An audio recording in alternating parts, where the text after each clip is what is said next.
What is up, guys? JC here, back again with another video. This is a quick glimpse at the upcoming six-man tag match added to the Elimination Chamber pay-per-view just early this afternoon.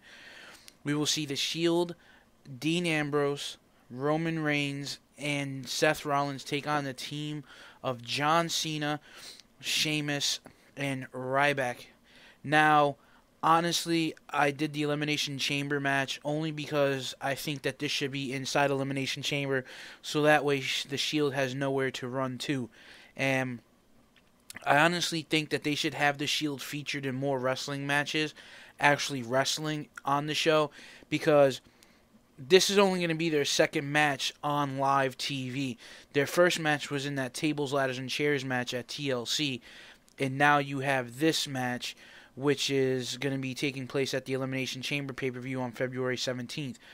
Here we see the match start off with Seth Rollins and John Cena. Now, I think this is a pretty good matchup. I think we could probably see a lot of, during this match, we could probably see a lot of different matchups and to really show what the Shield is made out of. You know, you got Sheamus and you got Ryback also in there as well. And you have Ambrose and Reigns. We can't forget about those two guys. And I honestly think that this match is going to be great. Now, their match at TLC was phenomenal. Now we're going to get to see them in another match at Elimination Chamber. I still think that there should have been an Elimination Chamber. The reason why is because, like I said, there's nowhere for them to run, and it would almost be kind of like a mini War Games for those of you that remember back in WCW, and there'd be kind of be like a nice throwback to WCW fans, you know, especially with WWE currently working on the Best of War Games DVD that'll be out later this year. Here we see the Great White Sheamus. Now, I have to say that Seth Rollins didn't get the luck of the draw on this one. He gets double-teamed, then triple-teamed when Ryback comes in. I think this match was kind of one-sided, and I think that we could have possibly have seen a little bit more out of this. We see a good double-team move right here with Sheamus and John Cena, a double gutbuster. And then we see Seth Rollins try to get the upper hand, and then we just see John Cena aimlessly punching away. Oh, good block by Rollins into a double underhook submission maneuver. Now, body slam by Sheamus. You know, now, honestly, I think that the only reason why Sheamus is in this match is because he originally didn't make it into the Chamber match, which, honestly, I thought Sheamus made it into the Chamber match. I honestly thought he was going to be a part of that, but I guess only Randy Orton, Kane, Daniel Bryan, and I believe Rey Mysterio were the only four confirmed. I have a slight feeling that Mark Henry will be the fifth, and then we still have no idea who the sixth is going to be. I hope it's Jack Swagger. Like I stated in Monday Night Raw review, that Jack Swagger has what it takes to be a top contender. I think he definitely paid his dues. I mean, they kind of basically pushed him around a lot since his last World Heavyweight Championship run, because he was going around being arrogant, cocky, kind of, you know, acting like his shit doesn't stink, excuse my language, and he got punished for it severely. And here we see the same old bullshit, typical BS of Cena. And here we go with the next entrant. Who will it be? Will it be Dean Ambrose or will it be Roman Reigns? Will he make it rain? And it's Dean Ambrose. Also, if anyone has any information on who this new figure that they're going to be debuting in the WWE called Anonymous, let me know, because I'm telling you, I'm seeing trailers and trailers all over YouTube, and I'm curious to see who this is going to be. A lot of people are saying that it's Leo Kruger because he's got something of a psychopathic serial killer kind of character on NXT. I might actually have to check out NXT to kind of get into that. I'll be honest with you.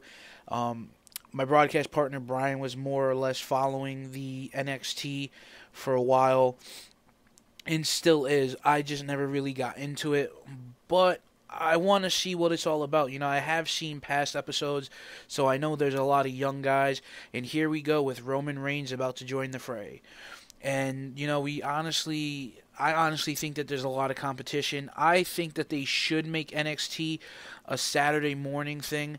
I think that should actually replace Saturday Morning Slam, in my opinion, because you give a chance to get the rookies on, the rookies on TV. And maybe every once in a while you have like a WWE guy go down there and, kind of, get in their match and let them have a good couple of matches. Something different, something that we typically don't see all the time. Ooh, Dean Ambrose just threw Cena into the turnbuckle post. Oh, what's he going to do? Is he going to do a running knee? Yeah, he does a running knee. The knee trembler.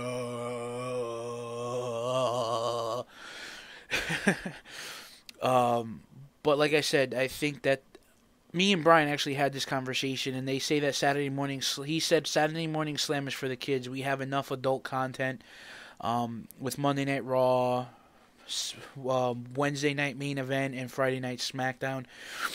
I honestly think that would be kind of cool to get these guys ready for TV at an early stage. I mean, FCW kind of configured into NXT. They kind of blended the two in. And, here we go. Seth Rollins is going for the high cross. And I think that these guys definitely should be able to get ready for the big time. I know that they had a couple of divas that they let go. I think Eddie Guerrero's daughter was let go, if I'm not mistaken. But, in the past, WWE has done big things with up-and-coming rookies. I mean, look at the Nexus. The Nexus had a big impact in 2010, and I wish they do more with that. Also, the Shield. The Shield is another that they've making a big impact. They had a pretty big 2012 last year, since debuting, I believe, at Survivor Series. My bad. I had to think about that for a second. I know Dean Ambrose said that they're not a Nexus, they're not an NWO or D-Generation X or any of those factions. They're their own standalone faction.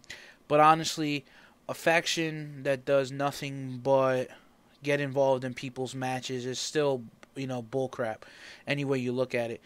And I think that, featuring these guys in more matches would be the way to go. I mean, they're the prime reason why, on TV-wise, CM Punk held the title for so long, is because he had these guys to help. He had them help Brad Maddox. Now, don't get me wrong, I think it's a great idea they put these three guys together, but I mean, outside of this Shield, I mean, what would they be able to bring to the WWE? I mean, I know they have great wrestling ability, but in a company such as WWE, they have to be able to make a big draw. They have to be able to put asses in the seats, and we just don't know if they can do that right now. So, like I said, it really depends on what can happen. Right here, we see the Shield doing work.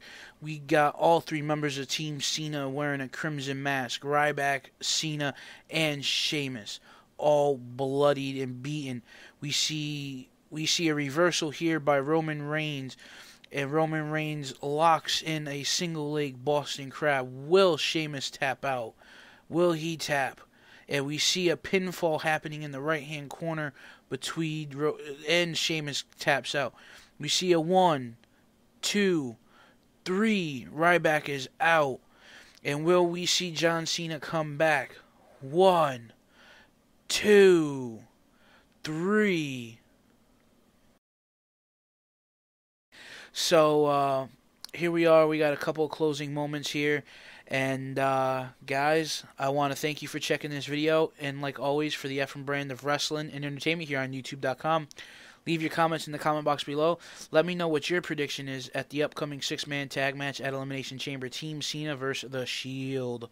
And I'll catch you later.